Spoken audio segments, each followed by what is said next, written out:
അദ്ദേഹം രാജിവെച്ചിരിക്കുകയാണ്, രാഹുൽ മാങ്കൂട്ടത്തിൽ. കൂടുതൽ വിശകലനങ്ങൾക്കായി ഡി ബിനോയ് ചേരുന്നു. ബിനോയ്, ആ പ്രതികരണം നമ്മൾ കണ്ടതാണ്. എല്ലാ ആരോപണങ്ങളും പാടെ തള്ളിയ നിലയാണ് രാഹുൽ മാങ്കൂട്ടത്തിൽ, അല്ലെങ്കിൽ ആ ഒരു നിലപാടാണ് രാഹുൽ മാങ്കൂട്ടത്തിൽ സ്വീകരിച്ചിരിക്കുന്നത്. ഒപ്പം തന്നെ തന്റെ പേര് പരാതിയിൽ എങ്ങും പറഞ്ഞിട്ടില്ല, അപ്പോൾ താനാണെന്നുള്ളത് പറയാൻ സാധിക്കില്ല എന്നുള്ളതും കൂടിയാണ് രാഹുൽ മാങ്കൂട്ടത്തിൽ പറഞ്ഞ ഒരു കാര്യമെന്നുള്ളത്. അതോടൊപ്പം തന്നെ രാഹുലിന്റെ ഗർഭചിത്രത്തെ കുറിച്ച് ചോദിക്കുമ്പോൾ CPIഎമ്മിന്റെ അന്തചിത്രത്തെ കുറിച്ച് പറയുന്ന ഒരു മറുപടിയും കൂടി നമ്മൾ കണ്ടു. അതായത് അരി എത്ര എന്ന് ചോദിക്കുമ്പോൾ എന്തായിരിക്കും ഉത്തരം മുട്ടുന്ന ഒരാൾ പറയുന്ന മറുപടി എന്നുള്ളത് നമുക്ക് ചോറ് കഴിക്കുന്ന ഏത് മലയാളിക്ക് പറയാം. അത്തരത്തിലുള്ളൊരു മറുപടിയായി ഇതിനെ കണക്കാക്കാൻ പറ്റുമോ ഡി ബിനോയ്?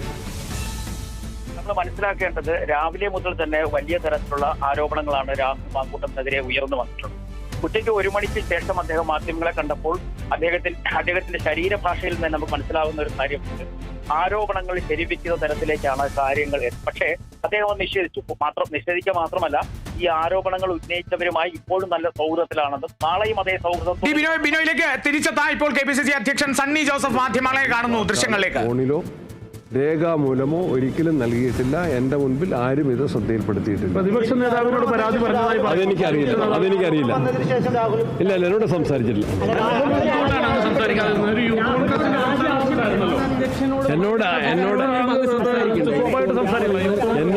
എന്നോട് ആരും ഇത് സംബന്ധിച്ച് പരാതി പറഞ്ഞിട്ടില്ല.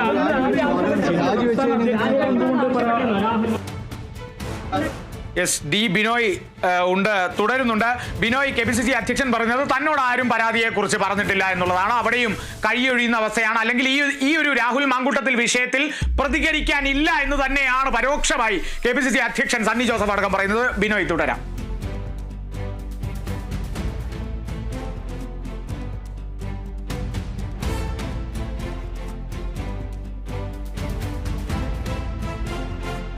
സമയത്തിനുള്ളിൽ തന്നെ വിശകലനവുമായി നമ്മളോടൊപ്പം ചേരും. എന്തായാലും രാജി പ്രവർത്തകരുടെ സമയത്തെ മാനിച്ചാണ് എന്നുള്ളതാണ് രാഹുൽ മാങ്കൂട്ടത്തിൽ ഉയർത്തിയ വാദം എന്ന് പറയുന്നത്. ഒപ്പം തന്നെ ഉയർന്ന ആരോപണങ്ങളെ അടക്കം പാടെ തള്ളുന്ന ഒരു സ്ഥിതിയിലേക്കുമൊക്കെ എത്തി കാര്യങ്ങൾ. മാത്രമല്ല, രാവിലെ മുതൽ ഉണ്ടായിരുന്ന ഹൈക്കമാൻഡ് നിർദ്ദേശം, രാജി ആവശ്യപ്പെട്ടുള്ള ഹൈക്കമാൻഡ് നിർദ്ദേശം അടക്കമുള്ള വാർത്തകൾ തള്ളുകയായിരുന്നു രാഹുൽ മാങ്കൂട്ടത്തിൽ. ആ ഒരു നിമിഷം വരെ, അല്ലെങ്കിൽ താൻ രാഹുൽ മാങ്കൂട്ടത്തിൽ 1:30 രാജി പ്രഖ്യാപിക്കുന്ന ആ ഒരു നിമിഷം വരെ പാർട്ടി തന്നോട് രാജി ആവശ്യപ്പെട്ടിട്ടില്ല എന്നുള്ളതും കൂടിയാണ് രാഹുൽ മാങ്കൂട്ടത്തിൽ പറഞ്ഞത്. ഒപ്പം തന്നെ CPIഎമ്മിനെ വിമർശിക്കാനും അദ്ദേഹം കൃത്യമായി സമയം കണ്ടെത്തുകയും ചെയ്തു. എന്താണ് ഈ ആരോപണങ്ങൾക്ക് മേലിൽ എന്താണ് ഇനി ചെയ്യാൻ പോകുന്നത്? നിയമ സംവിധാനത്തെ വിശ്വസിക്കുന്നുണ്ട് എന്ന് പറയുന്നുണ്ട്. എന്നാൽ നിയമ പോരാട്ടത്തിന് ഒരുങ്ങുകയാണോ?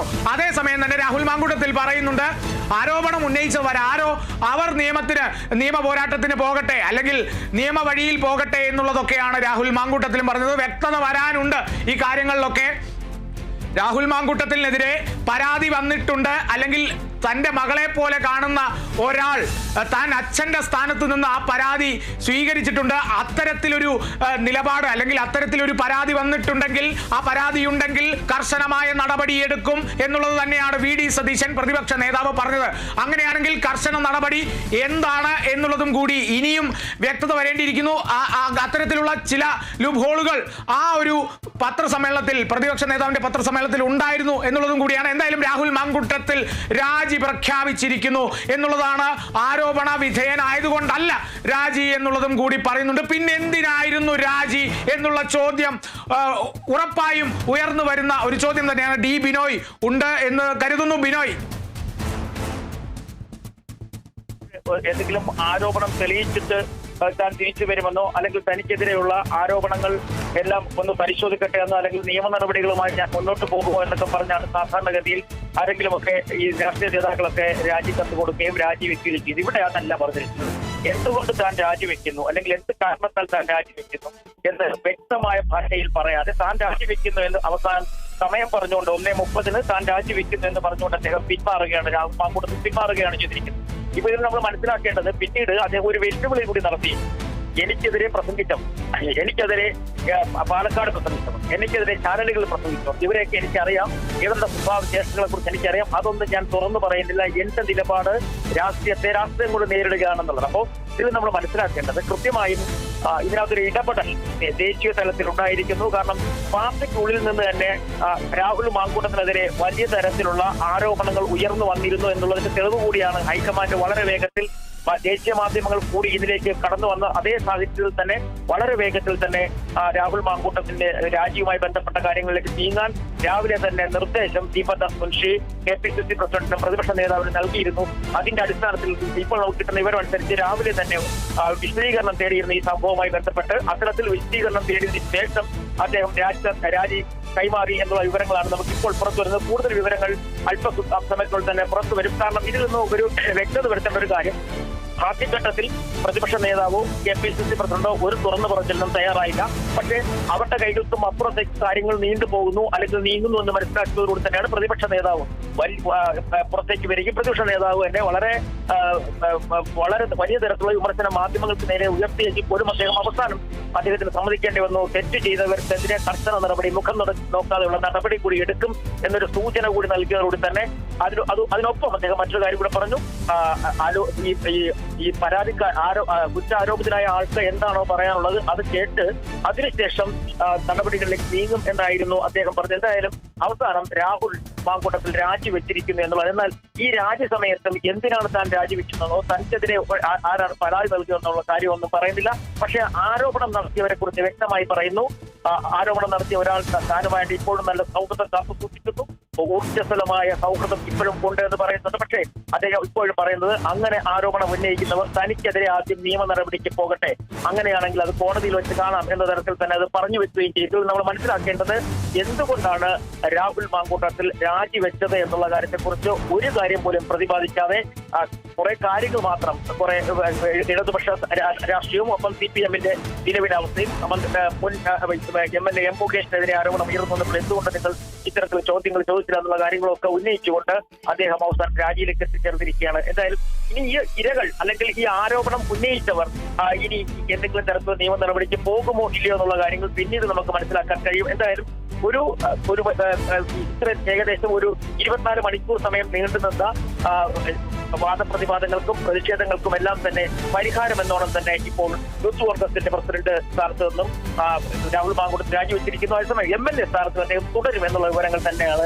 നമുക്ക് കോൺഗ്രസ് നേതാക്കളിൽ നിന്ന് അറിയാൻ കഴിയുന്നത്. കാരണം ഇതിനകത്ത് ഇനി ഒന്ന് രണ്ട് കാര്യങ്ങൾ കൂടി വ്യക്തത വരുത്തുന്നുണ്ട്. കാരണം ഇങ്ങനെ ഒരു സംഭവം നടന്നിട്ടുണ്ടോ ഇല്ലയോ എന്നുള്ള കാര്യത്തിൽ ഒരു വ്യക്തമായ ചിത്രം പുറത്തുവിടേണ്ടത് കോൺഗ്രസിന് അനിവാര്യമാണ്. കാരണം ഇനി വരാൻ പോകുന്നത് വലിയ കാലതാമസമില്ലാതെ 3 മാസത്തിനുള്ളിൽ പഞ്ചായത്ത് തെരഞ്ഞെടുപ്പുകൾ വരുന്നു. അതിന് തൊട്ട് പിന്നാലെ നിയമസഭാ തെരഞ്ഞെടുപ്പ് വരുന്നുണ്ട്. അപ്പൊ ഈ 2 തിരഞ്ഞെടുപ്പുകളും ആസന്നമായിരിക്കുന്ന സമയത്ത് ഇത്തരത്തിൽ ഒരു യൂത്ത് കോൺഗ്രസ് നേതാവ് വളരെ വേഗത്തിൽ ആരോപണത്തിന് വിധേയനാകുന്നു, മണിക്കൂറുകൾക്കുള്ളിൽ തന്നെ രാജിവെക്കുന്നു. അപ്പോൾ ഇതുമായി ബന്ധപ്പെട്ട് എന്താണ് സംഭവിച്ചത് എന്നുള്ളത് പൊതുജനങ്ങളുടെ മുമ്പിൽ അറിയിക്കേണ്ട ഒരു ബാധ്യത കോൺഗ്രസിനുണ്ട്. അതുകൊണ്ട് തന്നെ കോൺഗ്രസ് ഇതുമായി ബന്ധപ്പെട്ട ഒരു അന്വേഷണം നടത്തും. വരും ദിവസങ്ങളിൽ മുതിർന്ന നേതാക്കന്മാരെ ഇടപെടും, കാര്യങ്ങൾ മനസ്സിലാക്കും. ഒരു പക്ഷേ ഈ ആരോപിച്ചവർക്ക് ആരോപണം ഉന്നയിച്ചവരുമായി പാർട്ടി നേതാക്കന്മാർ സംസാരിക്കാനുള്ള സാധ്യത. കാരണം അതിനാദ്യം ആരോപണം ഉന്നയിച്ച പെൺകുട്ടി ആദ്യം പേര് പറഞ്ഞിട്ടില്ല, യൂത്ത് കോൺഗ്രസ് നേതാവ് എന്നാണ് പറഞ്ഞത്. അതിനപ്പുറത്തേക്ക് യുവ നേതാവ് എന്നാണ് പറഞ്ഞതിനപ്പുറത്തേക്ക് വേറെ ഒന്നും തന്നെ അവർ പറഞ്ഞത്. ഇപ്പോഴും അതിൽ ഉറച്ചു നിൽക്കുകയും ചെയ്യുന്ന ഈ അവസരവും അവർ മാധ്യമങ്ങളെ കണ്ടിട്ടുണ്ട്. അവരാരെയും അല്ലെങ്കിൽ ഒരു പാർട്ടിക്ക് ദോഷം ചെയ്യാനോ അല്ലെങ്കിൽ വ്യക്തിപരമായ വ്യക്തിഹത്യ നടത്താനോ ഒന്നും അല്ല താൻ ഈ ആരോപണങ്ങൾ ഉന്നയിച്ചത്. ഇവിടെ ഒരു വ്യക്തമായ ഒരു നയം, അതായത് ഒരു എല്ലാ സ്ഥലത്തും ഒരു ശുദ്ധി വരുത്തേണ്ട ഒരു സാഹചര്യം, പ്രത്യേകിച്ചും രാഷ്ട്രീയത്തിന്റെ മുൻനിരയിൽ നിൽക്കുന്നവരൊക്കെ തന്നെ അവരുടെ സ്വഭാവത്തിൽ നല്ല പെരുമാറ്റപ്പെടാകണം. അത്തരം കാര്യങ്ങൾ ഉദ്ദേശിച്ചുകൊണ്ട് മാത്രമാണ് താൻ തന്റെ വെളിപ്പെടുത്തൽ നടത്തിയതാണ് ഇപ്പോൾ അവസാനവും ആദ്യം പരാതി ഉന്നയിച്ച റിനി പറഞ്ഞു. അപ്പൊ ഇത്തരത്തിൽ വലിയ തരത്തിൽ ആരോപണങ്ങൾ സാധാരണഗതിയിൽ കേരള രാഷ്ട്രീയത്തിൽ എന്നും കാണാത്ത തരത്തിലുള്ള ഒരു രീതിയാണ് ഇന്ന് നമുക്ക് കാണാൻ കഴിഞ്ഞ. ഇന്നലെയും ഇന്നുമായി കാണാം. ഇന്നലെ വൈകുന്നേരത്തോട് കൂടി കാണാൻ ഉച്ചയോടുകൂടി ആരോപണങ്ങൾ പുറത്തു വരുന്നു, വൈകുന്നേരത്തോടെ ആരോപണങ്ങൾ ശക്തി പ്രാപിക്കുന്നു, പിന്നീട് ചർച്ചകളിലേക്ക് മാറുന്നു, ചർച്ചകൾ പിന്നീട് ഇന്ന് രാവിലെ വലിയ തരത്തിലുള്ള വെളിപ്പെടുത്തലുകളിലേക്ക് വരുന്നു, വീണ്ടും കൂടുതൽ ആളുകൾ വെളിപ്പെടുത്തുന്നു. യൂത്ത് കോൺഗ്രസ് വാട്സാപ്പ് ഗ്രൂപ്പിൽ പരസ്പരം അങ്ങോട്ടും ഇങ്ങോട്ടും പഴിചാരിക്കൊണ്ടുള്ള പ്രശ്നങ്ങളാവുന്നു, തർക്കങ്ങളാവുന്നു. അവസാനം സ്നേഹ തന്നെ, അതായത് യൂത്ത് കോൺഗ്രസ് ജനറൽ സെക്രട്ടറി സ്നേഹ തന്നെ ഒരു ശുദ്ധി വരുത്തണം ഈ തീരുമാനങ്ങളിൽ, അല്ലെങ്കിൽ ഈ കളവാണ് പറയുന്നതെങ്കിൽ അവർക്കെതിരെ നിയമ നടപടിക്ക് മുന്നോട്ട് പോകണമെന്ന ശക്തമായ നിലപാട് യൂത്ത് കോൺഗ്രസ് നേതാവ് എടുക്കുന്നു. ഇത്തരം പ്രശ്നങ്ങളും ചർച്ചകളും വന്നതിനിടയിൽ മുതിർന്ന നേതാക്കന്മാർ കൂടി കൈവിട്ടതോടുകൂടി തന്നെ രാഹുൽ മാങ്കൂട്ടത്തിൽ പിടിച്ചു നിൽക്കാൻ കഴിഞ്ഞില്ല എന്നുള്ളത് ഉറപ്പാണ്. ഇതിൽ നമുക്ക് മനസ്സിലാക്കേണ്ടത് രാജിവെച്ചു എന്ന് പറയുന്നെങ്കിൽ പോലും അതൊരു ഭംഗിക്ക് വേണ്ടി പറയുന്ന വാക്കാണ്. പക്ഷെ അതിനു മുമ്പ് തന്നെ നീക്കങ്ങൾ നടത്തിയിരുന്നു ഹൈക്കമാൻഡ്. വളരെ വേഗത്തിൽ രാജി വേണം എന്നുള്ള നിർദ്ദേശത്തിലേക്ക് പോയത്. കാരണം നമുക്ക് മുന്നിൽ ഇനി ഒരു പ്രാവശ്യം കൂടി കേരളം നഷ്ടപ്പെട്ടു കഴിഞ്ഞാൽ പിന്നീട് ഒരിക്കൽ പോലും തിരിച്ചു വരാൻ കഴിയത്തില്ല എന്നുള്ള വിശ്വാസം കോൺഗ്രസ് നേതാക്കന്മാർക്കുണ്ട്. ഒപ്പം ഇതിന് മറുപടി ഘടകകക്ഷികൾക്ക് മുന്നിൽ നിർത്താതെ പറയേണ്ടി വരും. ഇനി കുറച്ച് ദിവസങ്ങളേ ഉള്ളൂ. ഘടകകക്ഷി നേതാക്കന്മാർ ഇവരെ വെറുതെ വിടില്ല. മാത്രമല്ല ഇത്തരത്തിൽ 2 പ്രാവശ്യമായി ഭരണം നഷ്ടപ്പെട്ടിട്ടും വലിയ ദുഃഖത്തോടുകൂടി UDF-നോടൊപ്പം നിന്നു പോകുന്ന ഈ ഉൾപ്പെടെയുള്ള രാഷ്ട്രീയ പാർട്ടികളുണ്ട്. അപ്പൊ ഇവർക്കൊക്കെ മുന്നിൽ മറുപടി പറയാതെ കോൺഗ്രസ് പോകാൻ കഴിയില്ല. ഇതെല്ലാം കണക്കിലെടുത്തുകൊണ്ടും നിലവിലെ കേരള രാഷ്ട്രീയത്തിന്റെ സാഹചര്യം കൂടി മനസ്സിലാക്കിക്കൊണ്ടും തന്നെയാണ് ഹൈക്കമാൻഡ് വളരെ വേഗത്തിൽ ഇടപെടുകയും മുൻഷി തന്നെ അവര് രാജി ആവശ്യപ്പെടുകയും ചെയ്തു. അതിനപ്പുറത്തേക്ക് സോമനസാലെ രാഹുൽ മാങ്കൂട്ടത്തിൽ ഒരിക്കൽ പോലും രാജി പ്രഖ്യാപിക്കുമെന്ന് നമ്മൾ ചിന്തിക്കേണ്ട.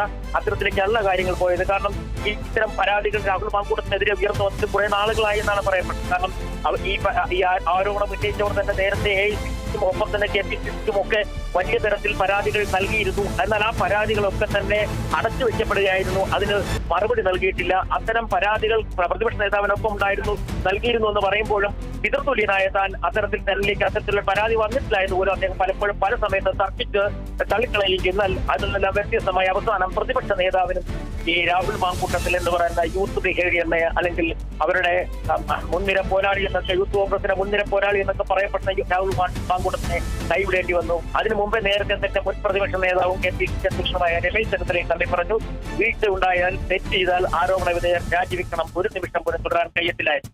അപ്പോൾ ഇത്തരത്തിൽ വലിയ തരത്തിലുള്ള പ്രതിസന്ധി ഘട്ടങ്ങളിലേക്ക് രാഹുൽ മാങ്കൂട്ടത്തിൽ നീങ്ങിയപ്പോൾ രാജിക്കപ്പുറത്തേക്ക് മറ്റൊന്നും ചിന്തിക്കുവാനോ ന്യായീകരിക്കാനോ കഴിയാത്ത സ്ഥിതിവിശേഷത്തിലേക്ക് വന്നു.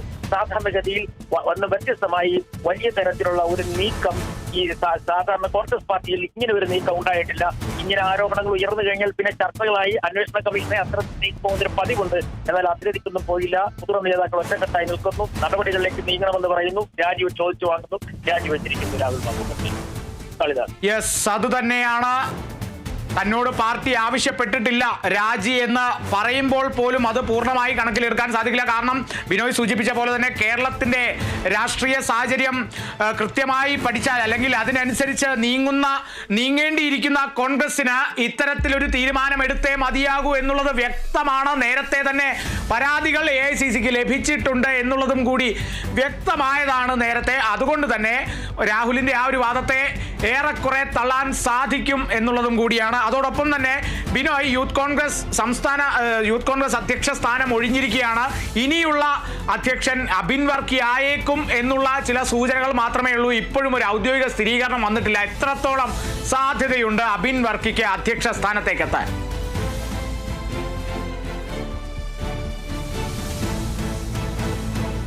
ഈ യൂത്ത് കോൺഗ്രസ് നേതാക്കന്മാരിൽ ഏകദേശം വൈസ് പ്രസിഡന്റുമാരായാലും ഇപ്പോ ഈ സ്വപ്ന അബിൻ വർക്കി ആയാലും ഒക്കെ തന്നെ നല്ല നിലവാരമുള്ള ഭംഗിയായി പ്രസംഗിക്കാൻ അറിയാവുന്ന നേതൃനിരയിൽ നിന്ന് സമരങ്ങൾ നയിക്കാൻ കഴിവുള്ള ഒരു വലിയ നിര തന്നെ യൂത്ത് കോൺഗ്രസിനുണ്ട്. അതുകൊണ്ട് അവർക്ക് രണ്ടാം നിര നേതാക്കന്മാരുടെ കാര്യത്തിൽ ഒരു അപര്യാപ്തതയൊന്നുമില്ല. അതുകൊണ്ട് തന്നെ ഒരു പക്ഷേ നേതാക്കന്മാരെ തിരഞ്ഞെടുക്കുന്ന കാര്യത്തിൽ കുറച്ചുകൂടെ ബുദ്ധിപരമായി ചിന്തിക്കും. അബിൻ വർക്കിക്ക് തന്നെ ആയിരിക്കും സാധ്യത കൂടുതൽ. കാരണം കഴിഞ്ഞ പ്രാവശ്യം അബിൻ വർക്കി യൂത്ത് കോൺഗ്രസ് പ്രസിഡന്റ് സ്ഥാനത്തേക്ക് വരും എന്ന് ഏകദേശം ഉറപ്പായിരുന്നു. പക്ഷേ അവിടെ ഈ ചില പേര് നമ്മൾ പറയുന്ന പോലെ തന്നെ ഗ്രൂപ്പും ചില ആളുകളെ സാന്ത്വനിപ്പിക്കേണ്ടതും ചില ആളുകളെ സമാധാനിപ്പിക്കേണ്ടതും ഒക്കെ ഒരാവശ്യം വന്നതുകൊണ്ട് ചില പങ്കുവയ്ക്കലിന്റെ ഭാഗമായിട്ടാണ് ഈ നമ്മുടെ രാഹുൽ മാങ്കൂട്ടത്തിൽ ഈ യൂത്ത് കോൺഗ്രസിന്റെ അധ്യക്ഷ പദവിയിലേക്ക് എത്തിയത്. അത് എല്ലാവർക്കും അറിയാവുന്നതാണ്. പിന്നെ തുറന്ന മത്സരത്തിലേക്ക് പോയി.